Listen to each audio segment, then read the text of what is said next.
So ayan guys, eto ngayon tayo. At for today's video guys, ay ibebenta natin yung ating 2.5 meters na Vietnam kite. So ito yung kanyang kite shirt guys. Yan, eto. Yan itong smiley. Yan. So ito guys. Yan. So ito yung tela niya guys, pakita mo. Eto guys. Yan. Grabe guys, ano yan, baliktaran yung ano yan. Ripstop yan guys, ripstop. So mauna talaga yan guys. Tapos ito yung buntot niya. Ito. Yan. So at ang ginamit natin carbon guys is yung color green.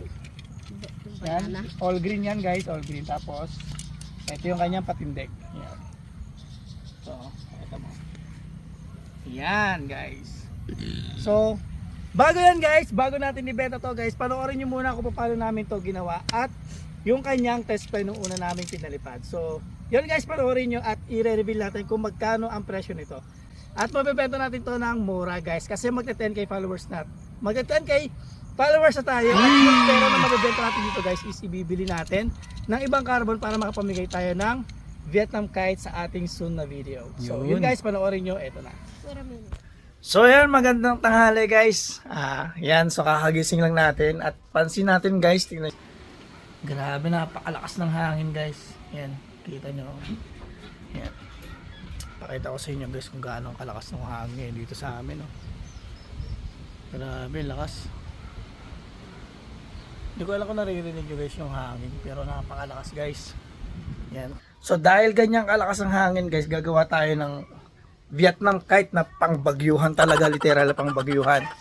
So kita nyo guys, gagawa tayo ng ating pangmalakasan at pangbagyuhan na Vietnam kite na 2.5 meters guys.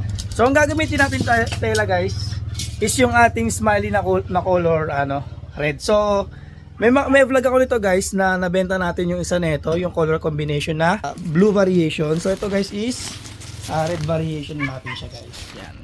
So yan guys, kita nyo. Ito yung smiley natin yan guys. Yan, ito yung smiley. Yan. So ito yung tela niya guys. Yan. So hindi siya guys, yung na tela. So ripstop yan guys. Kung titingnan nyo guys, ang kanyang design is baliktaran. Yan. So ito yung harap, ito yung likod. So dahil magte 10k followers na tayo guys, ay balak natin tong ibenta. Bubuin natin na pambagyuhan. So abangan nyo yan guys. Yan. Ibebenta mas murang halaga guys. So ang presyo kasi nito talaga guys is nasa 6.5.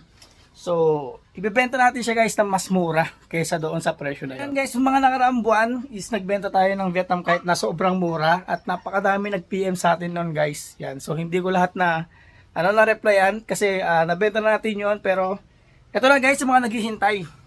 Yan. Sa mga naghihintay, eto na guys na naman ang ating ibebenta na Vietnam kite sa ating upcoming 10k followers. Nakikita nyo rito ang ganda nito kapag nabuo na natin. So kaya simulan na natin guys ang ating Vietnam kite na pangbagyuhan.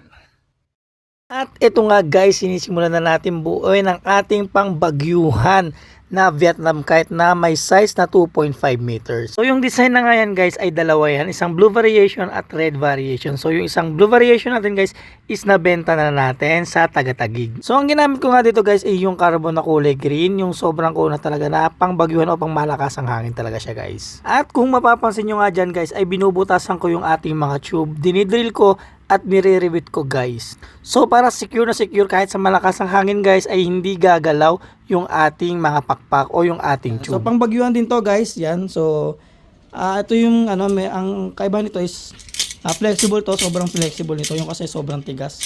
Ito sobrang flexible nito kahit anong lakas ng hangin is hindi talaga siya mababali sa hangin. So ito yung sa ating sa parisukatan.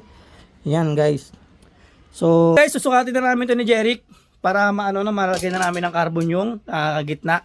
Tapos ma-assemble na rin namin yung pakpak. So hindi ko alam kung aabot pa kami kasi mag-aalas 4 na. So yan na guys. Yan, hindi ko na na-videoan guys yung pagbuo namin kasi minadali ko na. Kasi para makaabot kami sa malakas ang hangin guys. Kasi nga late na rin ako nagising. Tapos di ko natapos kahapon. Then pagising ko, doon ko na tinapos. Yan to. So ito na guys, yung smiley na to. Yan, so iaano namin, itetesting namin sa malakas ang hangin. Kita nyo guys kung gaano kalakas ang hangin, oh. Grabe, lakas ang hangin guys. Yan, so papasabak namin to guys sa bagyuhang hangin. So parang bumabagyo talaga guys, oh, yung hangin, oh. Tingnan nyo doon, oh. Lakas, oh. Lakas talaga ng hangin guys. Yan, oh, grabe lakas. Lakas ng hangin guys, oh. Boy, ang lakas ng hangin. Lakas ng hangin, oh. Pero mas malakas kapag ikaw ay napasakin. Hey! Parang taka ka, no? Bullshit!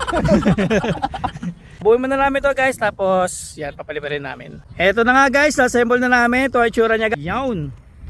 So ayan guys, ang smiley namin. Yan, kita nyo naman. Hey! So dito guys, itingnan natin yung angle, yung angulo. Yan, oh. Kita yung angulo guys. Hey, yun, oh. Right angle. Yan, tapos pag ginano natin dyan guys, pitik check.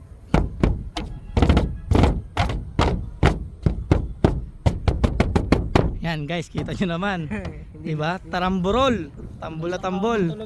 Lakas ng hangin guys. So isasabak na namin ito sa malakas ang hangin ngayon guys. Yan, so ang paghihilahin ko ngayon ay bahala na kung sino. Ito si Jeric na siguro. Kaya ni Jeric to, malit lang to. Yan. Ito ang pagbabatoy natin ngayon. Tapos ano tayo? Si Jeric ang hila. Kahit wag mo lang ganyan rin. Hindi naman ano yan.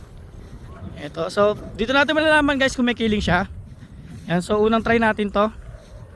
Yan, para malaman natin kung may killing. So lakas ng hangin natin ngayon guys. So ito na. Tingnan natin. Ito na guys. Kaya lang, unahan na pa yung kamay niya. Baka lumipad yun. Hey. Grabe guys. Sheesh. Lakas ng hangin. Ang hangin sa hangin. Sobrang lakas ng hangin guys. Napakalakas talaga ng hangin. Oo, sa hangin pala. Ayan, oh, tuwid siya, tuwid. Ayan, oh. Saka hindi siya lilipad, oh. Kaya ni Jeric. Galing. Ganda guys. Galing ni Jeric. Ayan, oh. Ayan siya. So titingnan namin dito sa harap kung may killing siya. Si Jeric. Papalarga natin. Yan. So, okay, larga, okay. Yan, so larga natin guys. Yan, para malaman natin kung may killing. Yan, para batakin agad natin. Okay, hila. Grabe guys, oh. Lululo, napakalakas ng hangin guys. Tingin ko lang kay Boy, hangin talaga. Oh, sa hangin talaga. Yan guys, oh. Ang lakas, oh. So, hawakan mo to. Tapos i-zoom mo dun sa ano. Sa mismong. Hawak. Okay, hawakan mo to. Kaya lang. Gagawin natin, para malaman natin yung tibay, lalarga natin na sobrang larga. Tapos, Biglang hilahin natin bigla. Para malaman natin kung yung carbon niya ay hindi ay tumutupi. matigas. Yan. At titingnan natin guys. Yan, larga natin. Yun. Sabi mo na yan, sobrang baba na yan. Yan, baba na yan guys. Ayun na. Kaya nagbebenda yung pinaka-carbon niya. Ibay, oh. Ibay guys, napakalakas na hangin yan. Oo nga, pantay. Pantay nga, umiikot yung hangin. Ayan, oh guys, oh. Grabe, oh. Napakalakas ng hangin. Pakinggan mo. Grabe guys, oh. Rinig nyo ba yan, guys? Yan. Yun ang tunog ng string. Ayan, di mo pakalakas. Oh, tingnan mo yung ano, yung tali. Ayan, oh. Nasa gitna na, yun, oh. Nahila-hila na, oh. Iniipit niya, eh, no? Ipit na yung tali, oh. Ayun, papunta yan sa ulap. Papunta yan sa ulap. Hey! So yun nga, dahil napanood nyo na guys kung paano natin ginawa, paano natin tinespe ang ating Vietnam kite. So, eto na guys. So, dahil pinanood nyo, hindi na ako magtatanong. At i-reveal ko na lang guys kung magkano natin ito ibebenta. So, ibebenta natin to guys ng mura guys dahil mag-10k followers na tayo. At magkano nga ba talaga ang presyo ito? Ang presyo ito guys ay 4,500. Yan guys, so ito ay ripstop na Vietnam kite. Yan guys, ripstop na tela. Tapos tingnan mo yung side niya guys. Yan, yung side. Yan. At ito guys ay pang bagyuhan na Vietnam kite. Yan. So subok na to guys sa pang bagyuhan na hangin. Dahil nakita nyo naman guys sa aming video is titik talagang grabe talaga yung hangin. At ipapaliparin na namin to guys. Sa mga tawag dito, sa mga interested guys, paunahan na lang. First come first serve yung una makakapag-PM sa akin. Sa kanya ko ito ibibigay guys ng ganung presyo. So kung nakapapanood nyo to guys, itong aming video is PM nyo na lang agad ako kung interested kayo. Para next season ng ating pagsasaranggola is meron na kayo papaliparin. So ito guys, titest na natin. Tingnan mo, sobrang lakas din ng hangin ngayon. Yan, so susubukan natin ulit guys ang lipad na itong ating Vietnam kite kasi nga sobrang lakas ng hangin ngayon. So yan guys, papaliparin natin at ang maghihilan natin ay si Rapi Boy. Yan guys, so, si Rapi Boy. Yan at meron tayong bisita guys, meron tayong bisita. Yan ngayon guys, yan may bisita tayo ngayon. Galing siyang Singapore. Wow! Yan guys, sa Singapore pa siya galing. Binisita tayo ngayon. Mukhang Singaporean talaga eh. May kuya ta. Takot rin na dala. Ano? So ito guys, papaliparin na natin sa malakas ng hangin. Yan, sobrang lakas ng hangin ngayon guys. Miss you, Kuya Tam. Yan, at si Gawa ng bagyo din na signal number 4 kasi. dahil gawa siguro ng bagyo. So ang Ano, tinan nyo. bagyo ay nasa upper ng Philippines. Look at that. So ito guys, i-hagis na natin to. So ito na guys. So yun lang guys, maraming salamat. Sa mga interested, PM nyo lang ako guys. At first come first serve. So kita guys sa ating susunod na vlog.